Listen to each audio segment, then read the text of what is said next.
राधा स्वामी गुरु प्यारी सात संगत जी। बाणी स्वामी जी महाराज। आज के सत्संग के अनमोल वचन कुछ इस प्रकार हैं। एकता नाम और नामी, करावे जो मिले स्वामी। आज का पूरा सत्संग इस विषय पर निर्धारित है कि पूरे गुरु का क्या काम है। पूरा गुरु रूहानी मंडलों पर जाने वाला क्यों होना चाहिए। केवल पूरे गुरु की मदद से ही हम उस धुन को कैसे सुन सकते हैं, या कोई और मार्ग भी है जिससे हम उस शब्द धुन को सुनना शुरू कर सकते हैं। यह वाली सत्संग पिछले सत्संग का दूसरा भाग है, जिसमें आपको बताया गया है कि शब्द धुन या अनाहद नाद क्या होती है। तो चलिए इस सत्संग का रसपान करते हैं। एकता नाम और नामी, करावे जो मिले स्वामी। यह बहुत ही ज़रूरी है कि महात्मा अंदर रूहानी मंडलों पर जाने वाला होना चाहिए। ऐसे महात्मा दुनिया में बहुत से हैं जो हिंदुओं, मुसलमानों, सिखों, ईसाइयों में हैं, मगर अंदर रूहानी मंडलों पर जाने वाला महात्मा कोई ही है। पर लेकिन जब तक पूरा गुरु न मिले तब तक काम भी नहीं बनता। पूरे गुरु का काम क्या होता है? उसका काम होता है नाम का भेद देकर आपकी आत्मा को अंदर शब्द के साथ जोड़ना। नाम वर्णात्मक गाया, नामी धुनात्मक पाया। अब जो अल्लाह, खुदा, वाहेगुरु, राम, रहीम, ईश्वर, परमेश्वर हैं, ये लफ्ज़ आप सभी के लफ्ज़ हैं जो कि वर्णात्मक हैं, पर ये लफ्ज़ धुनात्मक नहीं। मुक्ति या शांति केवल धुनात्मक नाम से ही मिलती है। कहते हैं जो धुनात्मक नाम है वो लिखने, पढ़ने, बोलने में आता ही नहीं। इसके विपरीत जो लिखा, पढ़ा, बोला जाए वो सिर्फ और सिर्फ वर्णात्मक है।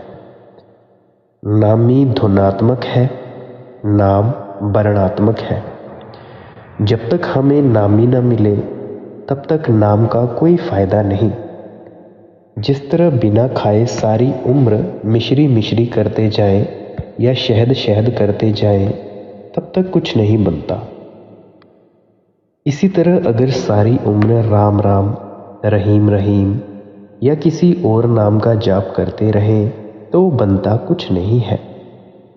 यहाँ तो दुनिया लफ्ज़ों को पकड़े बैठी है और जो ताकत राम है उसे कभी नहीं पकड़ती। फ़र्ज़ करो कि अगर मैं आपको बताऊं कि शहद ऐसा है या शहद वैसा है, शहद मीठा है, और इस पर मैं बहुत सारी पोथियां लिख डालूं और आप सभी उस शहद को जानने की बजाय उस पोथियों को पढ़ना शुरू कर दें, तो इससे क्या होगा? इससे होगा ये कि आप सिर्फ उस पढ़ने पढ़ाने के चक्कर में ही रह जाएंगे। जो शहद की असली मिठास होगी उससे आप वंचित रह जाएंगे। पर अगर आप मेरी उस लिखी गई पोथी से, एक पूरी युक्ति से उस शहद को जाकर चखोगे, पहले तो उसे ढूंढोगे, रास्ता पूछोगे, मैं आपको रास्ता बताऊंगा, फिर आप उस शहद को लोगे, फिर आप उसे चखोगे, तब जाकर आपको ये विश्वास होगा कि शहद का स्वाद ऐसा है, मीठा है। वर्ण से सुरत मन मांझो, बहुरी चढ़ गगन धुन साधो। अब यहाँ पे दो बातें हैं कि वर्णात्मक के जरिए चेतन सत्ता को 6 चक्रों और 9 दरवाज़ों से खाली करके 10वीं गली में ले जाओ। जब हम सिमरन या जिक्र करते हैं तो हमारी रूह सिमटती है। सिमरन आत्मा को 6 चक्रों और 9 द्वारों से निकालकर ऊपर ले जाने का जरिया है। जब सूरज, चंद्रमा और सितारे पार कर लो वर्णात्मक का कोर्स पूरा हो जाता है। जिक्र या सिमरन सिर्फ और सिर्फ यहीं तक ले जा सकता है। आगे की रूहानी मंजिलें धुनात्मक नाम या बांगे आसमानी के बगैर तय नहीं हो सकती। जब तक हम 6 चक्रों में यानी शरीर में बैठे हैं तब तक अलग अलग तरीके हैं। कोई तपस्या के जरिए, कोई वेदांत विचार, ज्ञान, राजयोग, लय योग और हठ योग के जरिए 6 चक्रों को तय करते हैं। फकीरों को कोई एतराज नहीं। उनका मतलब तो आत्मा को शरीर से निकालकर आंखों के पीछे लाने से है। चाहे किसी तरीके से कर लो, मगर सभी तरीकों से गुरु नानक साहिब, कबीर साहिब, तुलसी साहिब और अन्य मुसलमानों फकीरों का तरीका आसान है। वह जिक्र या सिमरन है। जब हम आत्मा के मरकज, केंद्र यानी नुक्ताए सुबेदा पर बैठकर किसी महात्मा की बताई हुई युक्ति के मुताबिक नाम का सिमरन करते हैं तो आत्मा इकट्ठी हो जाती है और सारा शरीर मुर्दा हो जाता है। इस वर्णात्मक नाम के जरिए, चाहे वह वाहिगुरु है, राम है या कोई और, अपनी आत्मा और मन को पिंड या शरीर से निकालना है। मतलब यह है कि दोनों आंखों के बीच तक चेतन सत्ता को ले आओ। यहाँ तक वर्णात्मक नाम है। रिद्धियाँ सिद्धियाँ, करामातें, अंतर्यात्मिता वर्णात्मक नाम से ही हासिल हो जाती है। अब कहते हैं कि लफ्जी नाम, वर्णात्मक नाम को जबान के जरिए जपकर शरीर को खाली करके ऊपर आ जाओ, वहाँ धुनात्मक नाम या अनहद शब्द मिलेगा। वो लिखने, पढ़ने, बोलने में आने वाला मजमून नहीं। वहाँ कोई भाषा नहीं। भाषा नहीं तो गई ग्रंथ, पोथी और किताब भी नहीं। जिस तरह से शहद बोलने में कुछ और चीज़ है, मिठास कुछ और चीज़ है, उसी तरह से मिठास को चखना, जो चख के जो चीज़ आपको फील होगी, जो आप महसूस करेंगे, वो और चीज़ है, और मिठास जो शब्द है ये और चीज़ है। वहाँ पर या तो रूह आत्मा है या यह नामी। वो वहाँ कहाँ है? वो आंखों के पीछे। धुनी धुन एक कर जानो, सुरत थे शब्द पहचानो। नाम को पकड़कर नामी से जा मिलो। नाम और नामी को एक कर दो। दूसरे लफ्ज़ों में ये कह दो कि सुरत को शब्द के साथ जोड़कर एक हो जाओ। गुरु अंगद देव जी भी कहते हैं, अखी बाजो वेखना, बिन कन्ना सुनना। वह इन आँखों से नहीं देखा जा सकता। ये आँखें तो फना है। हम बाहर या लैंप के आसरे देखते हैं, या बिजली के या तारों के या सूरज या चंद्रमा के आसरे देखते हैं, पर जो आँखें परमात्मा को देखने वाली हैं वे और ही आँखें हैं। गुरु अर्जुन साहिब जी कहते हैं, नानक से अखड़ियाँ बियन जिनी दिसदों माँ पीरी। जिन आँखों से उस माबूदे हकीकी, उस मालिक को देखा जाता है, वे आँखें ये नहीं। अब ये सवाल पैदा होता है कि अगर ये आँखें नहीं तो वो आँखें कौन सी हैं, और वो आँखें आपको कब मिलेगी? तो इसका आसान सा उत्तर ये है कि जब आप अंदर जाकर पर्दा खोलोगे तब जाकर आपको वो आँख मिलेगी।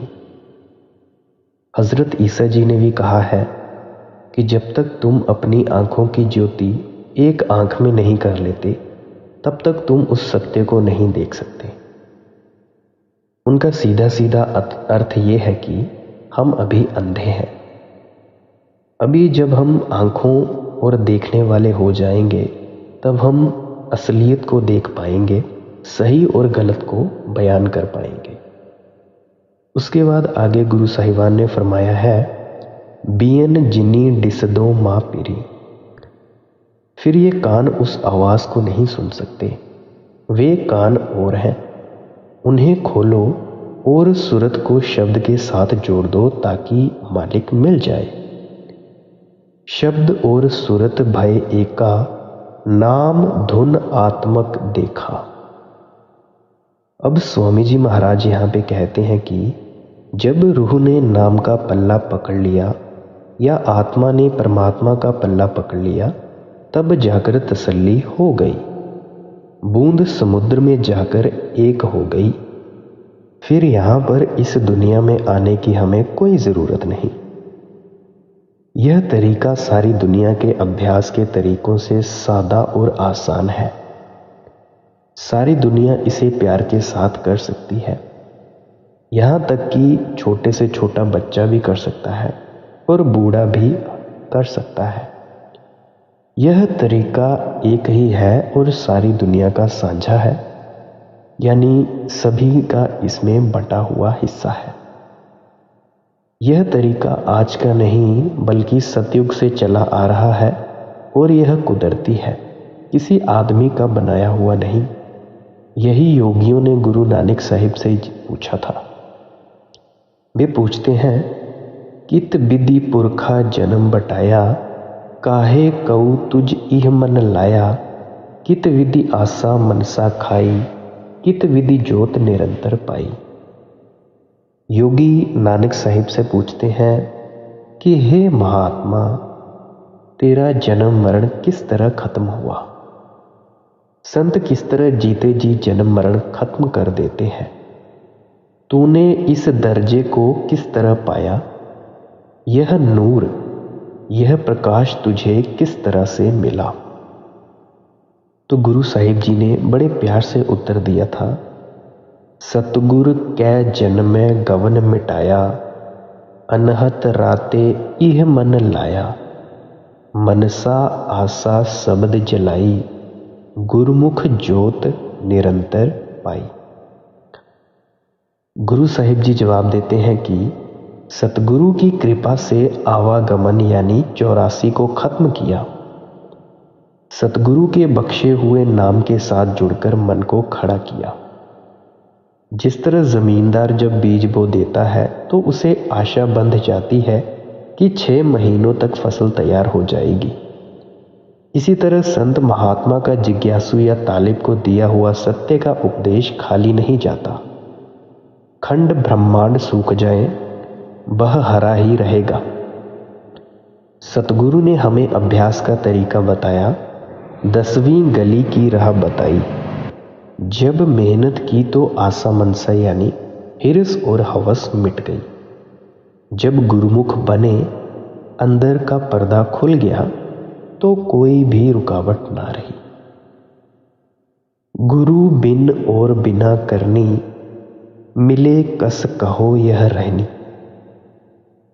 अब यहाँ पे स्वामी जी महाराज कहते हैं, रूहानी दौलत यानी परमात्मा से मिलने के 2 ही जरिए हैं।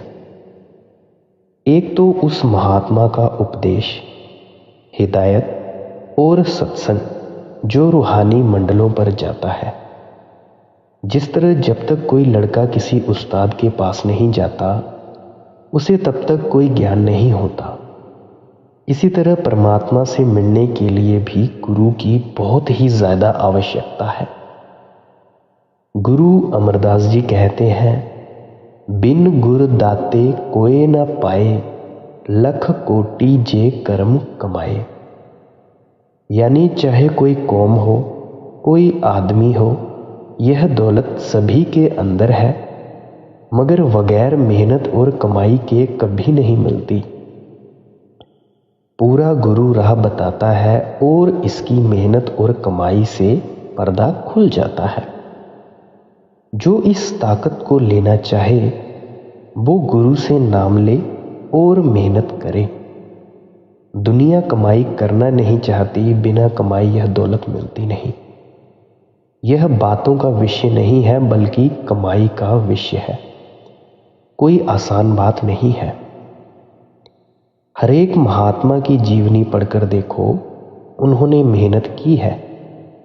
गुरु नानक साहिब जी ने 11 साल तपस्या की, रोड़ों का बिछोना बनाया। रोड़े होते हैं छोटे छोटे कंकड़ पत्थर। क्या उनको गद्दे नहीं मिलते थे? जरूर मिलते होंगे। हजरत मोहम्मद साहिब 6-6 महीने पहाड़ की गुफा में रहे। गुरु अमरदास जी ने 12 साल सेवा की, 72 से 84 साल की वृद्धावस्था में पानी ढोया। किस किस का नाम लिया जाए? सभी ने कमाई की है, तन मन धन कुर्बान किया है। नाम बातों के जरिए नहीं मिलता, ना बाजार में मोल बिकता है, और ना ही खेतों में उगता है, और ना ही आसमान से टपकता है। यहाँ मजहबों का सवाल नहीं, कुर्बानी का सवाल है। आदमी में कुर्बानी का जज्बा होना चाहिए। जिन्होंने कुर्बानी दी फल ले लिया, जो करेंगे ले लेंगे, यह जीते जी मरने का मजमून है। अब यहाँ बहुत से सत्संगी शिकायत करते होंगे कि जी सुरत नहीं टिकती, नाम लिए 10-12 साल हो गए, अंदर शब्द नहीं खुला। पर मेहनत तो आधा घंटा भी नहीं करते हो तुम लोग, फिर शब्द किस तरह मिले? 10वें भाग का हुक्म है।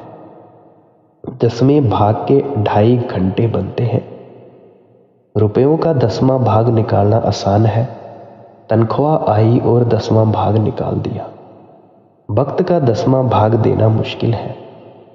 2.5 घंटे कमाई करना शिष्य का फर्ज है। वैसे तो कबीर साहिब जी ने 3 घंटे कहा है।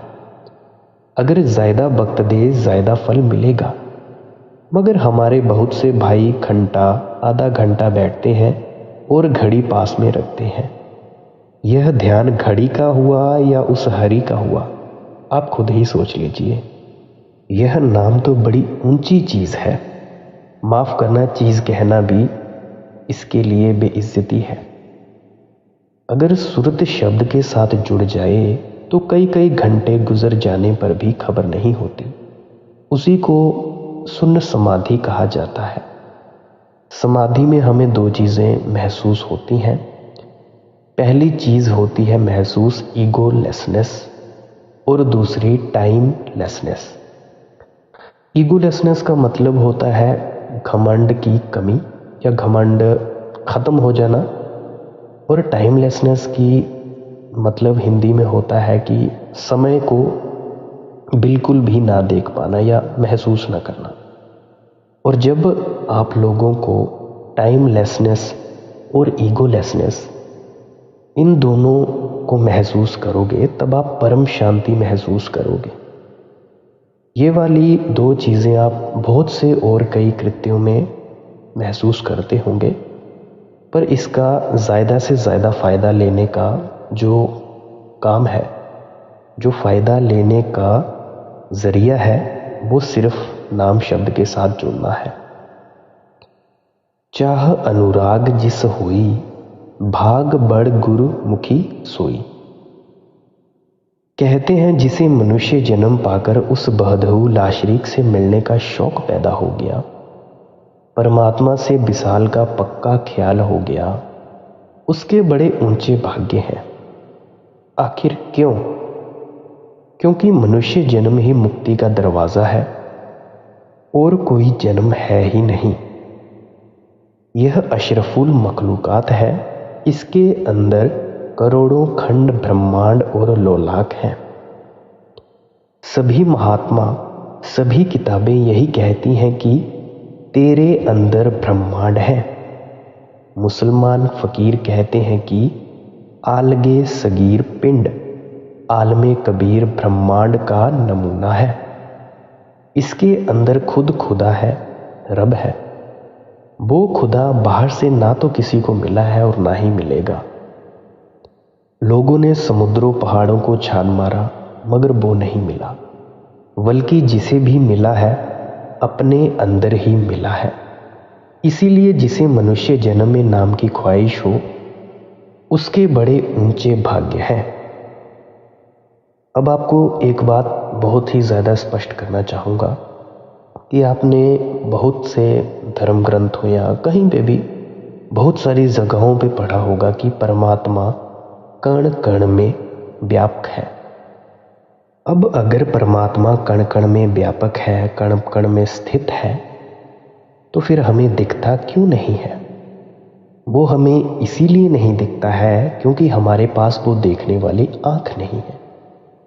उस आंख को जैसे ही हम लेते हैं, हासिल करते हैं, जैसे ही हमारी आंख वो खुलती है, उससे क्या होता है कि हम पहले तो खुद को पहचानते हैं कि हम हैं कौन। जैसे ही हम खुद को पहचान जाते हैं कि हम कौन हैं, फिर हम इस पूरी कायनात को देख पाते हैं कि ये पूरी कायनात ही परमात्मा है। सच बात बताना चाहूँ तो मैं भी परमात्मा हूँ, तुम भी परमात्मा हो, और ये पूरी दुनिया परमात्मा ही है, क्योंकि सूरज की छोटी से छोटी किरण भी सूरज का ही हिस्सा है। समुद्र की छोटी से छोटी बूंद भी समुद्र है।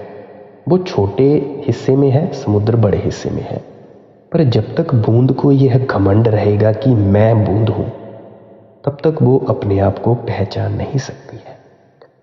इसी तरह से जब तक आपको अपना घमंड रहेगा कि मैं हूं, तब तक आप ना तो खुद को जान पाओगे और ना परमात्मा को जान पाओगे, ना इस देह में बैठे छोटे से परमात्मा को जान पाओगे।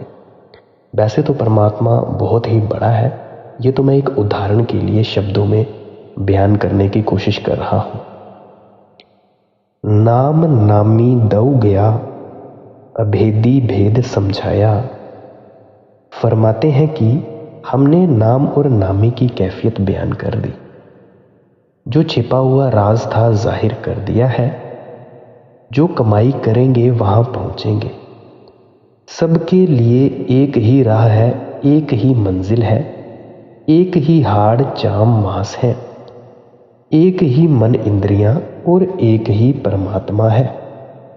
इसीलिए हमें उस परमात्मा को जानने के लिए एक पूर्ण गुरु को ढूंढकर उससे नाम लेना चाहिए और उस नाम को जपना चाहिए।